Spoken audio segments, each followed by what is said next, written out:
አሰልጣኝ አርነ ስሎት ከስራቸው ተሰናብተዋል። ውድ ቻናላችን ቤተሰቦች እንኳን ወደ ቻናላችን በደህና መጣችሁ። በዛሬው ዕለት ይህንን ዜና እናዳምጣለን ብለው እየጠበቀ ማንም አልነበረም። በእርግጥ ከዚህ ቀደም እንግዲህ እንደነ ፋብሪዞ ሮማኖ እንደዚሁም ሌሎቹም በተደጋጋሚ ሲሉት እንደነበረው ሲዝኑ ከተጠናቀቀ በኋላ የሲዝኑ ሪቪው ወይም ደግሞ ግምገማ ይኖራል።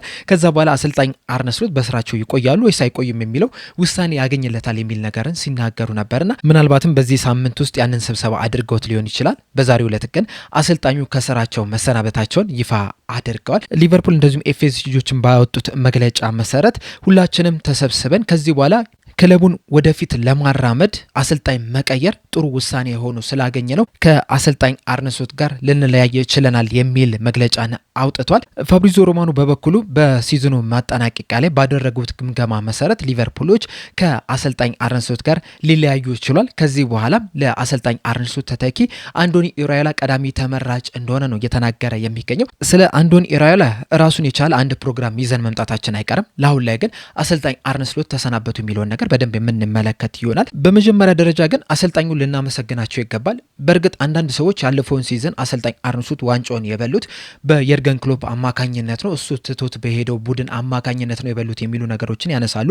እንደዛም ሆነ እንደዚህ ግን በአጠቃላይ ባለፈው ሲዝን ሊቨርፑሎች 20ኛውን የፕሪሚየር ሊግ ዋንጫ እንዲያሸንፉ ማድረጋቸው ችለዋልና ለዛ ምስጋና ይገባቸዋል። ከዛ ውጪ ግን በዚህ ሲዝን ባሳዩት አቋም ግን አሁን ላይ አልነበረም መሰናበት የነበረባቸው። አሁን ላይ በመሰናበታቸው በተወሰነ መልኩ ሊያስገርም ይችላል። በአብዛኛው ግን ያን ያህል የሚያስገርም አይደለም። መሰናበት የነበረባቸው ከ4 ወር ከ5 ወር በፊት ነው። በተለይ ደግሞ ከዚህ በፊትም በተደጋጋሚ ስንናገረው እንደነበረው በ12 ጨዋታዎች 9 ጊዜ ሲሸነፉ አሰልጣኙ መሰናበት ነበረባቸው። እንደዚሁም በ3 ተከታታይ ጨዋታዎችም 10 ጎሎች ሲቆጠርባቸው መሰናበት ነበረባቸው። በተለይ ደግሞ በኖቲንግሃም ፎረስት እንደዚሁም ደግሞ በፒኤስቪ 4-1 እና 3-0 በተሸነፉበት ወቅት አሰልጣኙ ሊሰናበቱ ይገባ ነበረ። ነገር ግን ሊቨርፑሎች በዛ ሰዓት ላይ ከአሰልጣኙ ጎን ነን የሚሉ መግለጫዎችን ለነሱ ቅርብ በሆኑ ጋዜጠኞች አማካኝነት ሲናገሩ ሲያወጡ መስማት እችለን ነበረ። እንደዚሁም ደግሞ በቅርብ ጊዜያቶችም የተለያዩ መረጃዎችን ስትመለከቱ ራሱ ባለፈው የክረምቱ የዝውውር መስኮት በቂ የሆነ ቡድን አልተገነባላቸውም፣ ባላንስ የሆነ ቡድን አልተሰጣቸውም። ለዛ ነው እንደዚህ አይነት ጥሩ እንቅስቃሴ ያላደረጉት። እንደዚሁም ደግሞ ተደጋጋሚ ጉዳትም አጋጥሞ ነበረ በክለብ ውስጥ። በዛ ምክንያት ሊቨርፑሎች ጥሩ እንቅስቃሴን አላሳዩም እና በቀጣይ ሲዝን በክረምቱ የዝውውር መስኮት የተለያዩ ተጫዋቾችን አስፈርመንላቸው ከዛ የሚገነቡትን ቲም አብረን የምንመለከት ይሆናል የሚሉ ነገሮችን ሲናገሩ ነበረ። አሁን ላይ ግን ያሁላ ነገር ተገልብጦ በዛሬው ዕለት በዚህ ሰዓት አሰልጣኝ አርነ ስሎት ከስራቸው ሊሰናበቱ ችሏል። ይህ የአሰልጣኝ አርነ ስሎት መሰናበት ግን ብዙ ነገሮችን ሊለውጥ ይችላል። በመጀመሪያ ደረጃ ግን በቀጣይ ማን ነው አሰልጣኝ የሚሆነው የሚለው ትልቅ ጥያቄ ነው። ከዛ በኋላ ግን ምናልባትም የዝውውር ሂደቱ ላይ ብዙ ለውጦችን ሊያመጣ ይችላል። በመጀመሪያ ደረጃ ምናልባት መሐመድ ሳላ ወደ ሊቨርፑል ሊመለስ የሚችልበት እድል አለ። በእርግጥ ይህ ይሆናል ብዬ አልጠበቅም። ነገር ግን ደግሞ መሐመድ ሳላ ክለቡን ለመልቀቅ የመረጠው በአሰልጣኝ አርነ ስሎት እንደሆነ ሁላችንም እናውቃለን። እሱ ብቻም አይደለም፣ እንደዚሁም ከርቲስ ጆንስም ወደ ኢንተር ሚላን ለማቅናት ከፍተኛ ፍላጎት ያሳየው በአሰልጣኙ ምክንያት ነው። እንደዚሁም ሌሎችም ተጫዋቾች ክለቡን ለመልቀቅም ፍላጎት እያሳዩ የሚገኙት በአሰልጣኝ አርነ ስሎት ምክንያት ነው። እንደዚሁም ደግሞ ኢብራሂማ ኮናቴም ራሱ ቀጣይ ውሳኔ ሊቀየር የሚችልበት ከፍተኛ እድል አለ። በእርግጥ አንዳንድ ዘገቦች ኢብራሂማ ኮናቴ በሊቨርፑል የሚያቆየውን ኮንትራት ያልፈረመው በብር ምክንያት ነው የሚሉ አሉ።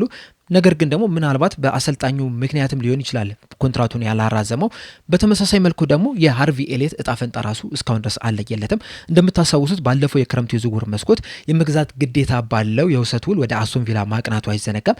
ነገር ግን የመግዛት ግዴታው አክቲቬት የሚሆነው 10 ጨዋታዎችን ካደረገ ብቻ ነው። እስካሁን ድረስ ደግሞ 10 ጨዋታዎችን ማድረግ አልቻለም። ሲዝኑን መጠናቀቅ ችሏል።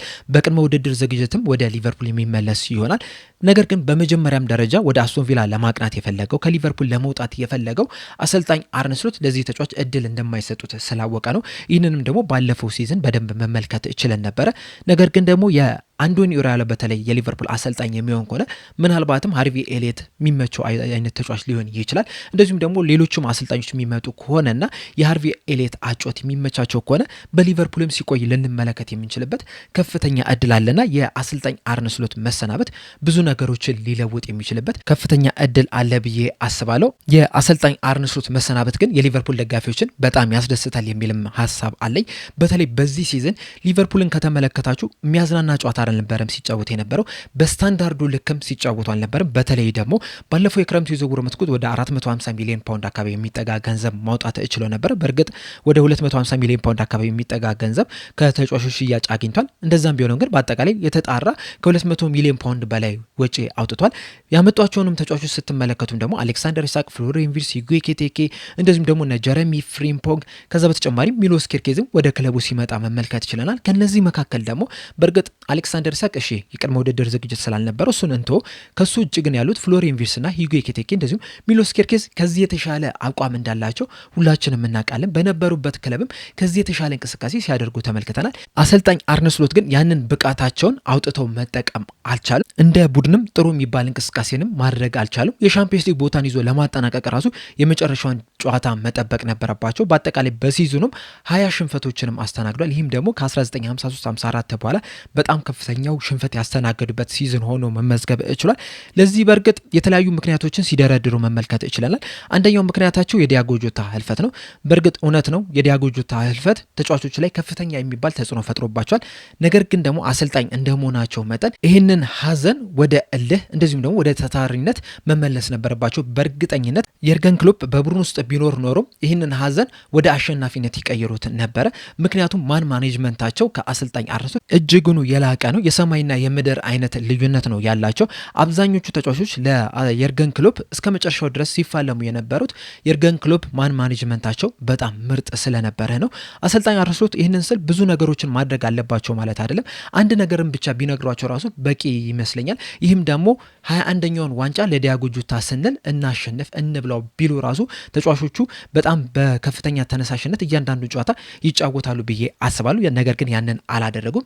ከዛ በተጨማሪም ደግሞ ባሉት ተጫዋቾችም መፍትሄ ለመፍጠርም ምንም አይነት ጥረትም ሲያደርጉ አልተመለከትናቸውም። ይህንን እንግዲህ በተደጋጋሚ ስንመለከተው የነበረ ነገር ነው፣ ስናነሳው የነበረ ነገር ነው። አንድ አሰልጣኝ ምርጥ አሰልጣኝ የሚባለው ባሉት ተጫዋቾች ምርጥ የሚባለውን ቡድን ሲገነባ ነው። አሁን ለምሳሌ ምናልባትም የቀጣዩ የሊቨርፑል አሰልጣኝ ይሆናል ተብሎ የሚጠበቀው አንዶኒ ኢራዮላን ከተመለከትን በበርንማውዝ ቤት ላለፉት 2-3 ዓመታት እንግዲህ የተለያዩ ለውጦችን ሲያስተናግድ ነበረ። የተለያዩ ጉዳቶችም ቡድን ውስጥ ሲያስቸግሩት መመልከት ችለን ነበር። በተለይ ደግሞ ባለፈው ሲዝን ወደ 10 የሚደርሱ ተጫዋቾችም ተጎድቶበት መመልከት ችለን ነበረ። የምታስታውሱ ከሆነ ሊቨርፑል ከበርንማውዝ ጋር በበርንማውዝ ሜዳ ሲጫወቱ ራሱ ወሳኝ የሚባሉ ተጫዋቾቻቸው በጉዳት ምክንያት አልተጫወቱም ነበረ። እንደዛም ቢሆንም ግን ሊቨርፑልን ከመፈተን ወደ ኋላ አላሉም። በዚህ ሲዝንም ተጫዋቾች እየተጎዱባቸው ቢሆንም ወሳኝ የሚባሉ ተጫዋቾቻቸው ደግሞ ወደ ሌላ ክለብ እየተሸጡ እንኳን ራሱ በጣም ምርጥ የሚባለውን ቡድን ሲገነቡ መመልከት ይችለናል። ለወጣት ተጫዋቾችም እድል ሲሰጡ መመልከት ይችለናል። በእርግጥ በርንማውዝ እና ሊቨርፑል የተለያዩ ክለቦች ናቸው። ሊቨርፑል ከበርንማውዝ በጣም ትልቅ ቲም ነው፣ ለዋንጫ የሚፎካከር ቲም ነው። ምናልባት በዛ ምክንያት ወጣት ተጫዋቾችም ብዙ ላይ ያሰልፉ ይችላሉ። ነገር ግን ደግሞ አንዳንድ ጊዜ አሰልጣኞች ወጣት ተጫዋቾች ላይ እምነት ሲጥሉባቸው ነው እነዛ ወጣት ተጫዋቾች የበለጠ ምርጥ ብቃታቸውን የሚያሳዩት። በእርግጠኝነት ትሬናዮኒ የበርንማውዝ ተጫዋች ቢሆን ኖሮ ሊቨርፑሎች ይህንን ተጫዋች እናስፈርመው ብለው በዚህ የክረምቱ የዝውውር መስኮት መጠየቃቸው አይቀርም ነበር። ምክንያቱም ተጫዋቹ በጣም ታለንትድ ተጫዋች ነው፣ ኳሊቲ ያለው ተጫዋች ነው። ነገር ግን አሰልጣኙ ተጫዋቹ ላይ እምነት ከሌለላቸው ተጫዋቾችን በራሳቸው ላይ የሚኖራቸው እምነት ከጊዜ ወደ ጊዜ እየተሸረሸረ ነው የሚመጣውና አሰልጣኝ አርነ ስሎት ያንን ነገር ማድረግ አልቻሉ። ማን ማኔጅመንታቸው በጣም መጥፎ ነው። አብዛኞቹ ተጫዋቾችን ካያችሁ ከአሰልጣኝ አርነ ስሎት ጋር መግባባት የቻሉም ራሱ አይመስሉም። በአሰልጣኙም ደስተኛ አይደሉም። የለቀቁትን ተጫዋቾች ስትመለከቱ ራሱ ለምሳሌ ታይለር ሞርተን፣ ጀራልድ ኳንዛንም ስትመለከቱ ከአሰልጣኙ ጋር ጥሩ የሚባል ግንኙነት እንዳሌላቸው በደንብ የሚያሳብቁ ንግግሮችን ሲናገሩ መስማት ይችለናል። በተለይ ታይለር ሞርተን ግልጽ በግልጽ አሰልጣኙ እኔ ላይ እምነት ስለሌለው ነው ከክለቡ የለቀኩት እንጂ በሊቨርፑል ብቆይና ለሊቨርፑል ብጫወት ደስተኛ ነበርኩ የሚል አስተያየትን ሲሰጥ መመልከት ይችለናል። እኔ እንደውም አሰልጣኝ አርነ ስሎት ወደ ሊቨርፑል ሲመጡ ምናልባትም የታይለር ሞርተን አጮት ለአሰልጣኝ አርነ ስሎት የሚመች ስለሆነ ከዚህ በኋላ በቋሚነት ልንመለከተው እንችላለን የሚል ግምት ነበረኝ። በተለይ ደግሞ ከኤንዶ አንጻር ስንመለከቱ ታይለር ሞርተን ለአሰልጣኝ አርነ ስሎት በጣም የሚመች ተጫዋች ነው። ነገር ግን አሰልጣኙ በተጫዋቹ ላይ እምነት አላሳዩም።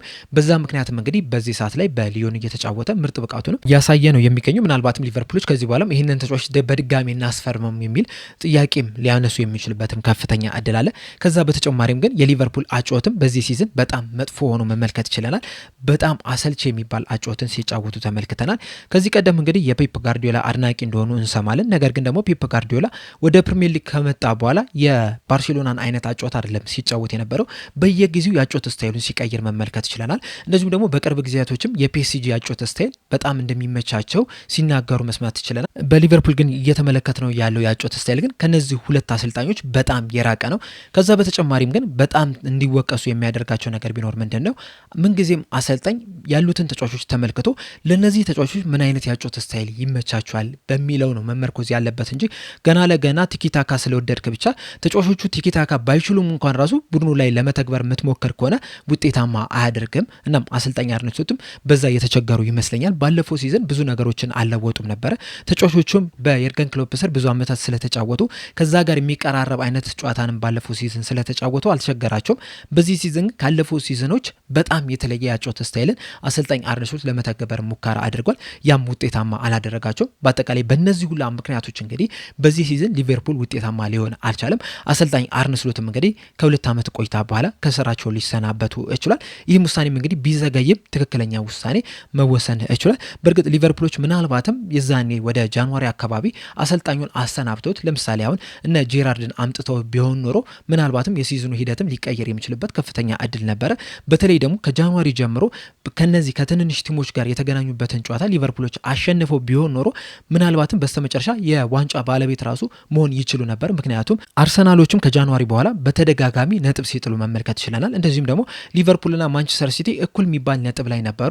ከዛ በኋላ ማንቸስተር ሲቲ ራሳቸውን አሻሽለው ለዋንጫ መፎካከር ችሏል። ሊቨርፑሎች ግን ራሳቸውን ማሻሻል ሳይችሉ በጃንዋሪ ዝውውር መስኮት ምንም አይነት ተጫዋች ሳያስፈርሙ ቀርተው በስተመጨረሻም እንግዲህ 5ኛ ደረጃን ይዞ ለማጠናቀቅ ራሱ የ38ኛው ሳምንት መርሃ ግብር መጠበቅ ነበረባቸውና ውሳኔያቸው በጣም ዘግይቷል። ምናልባትም ሲዝኑ ሊለወጥ የሚችልበትንም አጋጣሚም አሳጥተውታል። ማሰናበታቸው ካልቀረ የዛና መጥፎ በነበሩበት ሰዓት ቢያሰናበቷቸው ኖሮ ምናልባትም ሲዝኑ ሙሉ ለሙሉ ሊቀየር የሚችልበት እድል ነበር። ነገር ግን ያ አልሆነም። ቢሆንም ግን ቢዘገይም ግን ውሳኔውን አስተላልፏል። ቢያንስ በሚቀጥለው ሲዝን አሰልጣኝ አርነ ስሎት የሊቨርፑል አሰልጣኝ አይሆንም። ከጥቂት ቀናቶች በፊትም ይዤላችሁ በወጣው ዘገባ መሰረት እንደዚሁም ቅድም እንዳልኳችሁም እንግዲህ በቀጣይ ሲዝንም አሰልጣኝ አርነ ስሎት በሊቨርፑል አሰልጣኝነታቸው ይቆያሉ የሚሉ የተለያዩ መረጃዎችን ስንሰማ ነበረ። እንደዛ ቢሆን ኖሮ ምናልባትም ሊቨርፑል በቀጣይ ሲዝን ከ5ኛ ደረጃ በታችም ሆኖ ሊያጠናቅቁ የሚችልበት ከፍተኛ እድል ነበር። ምክንያቱም በቡድን ውስጥ ብዙ መከፋፈሎችን እየተመለከትን ነው የምንገኘው።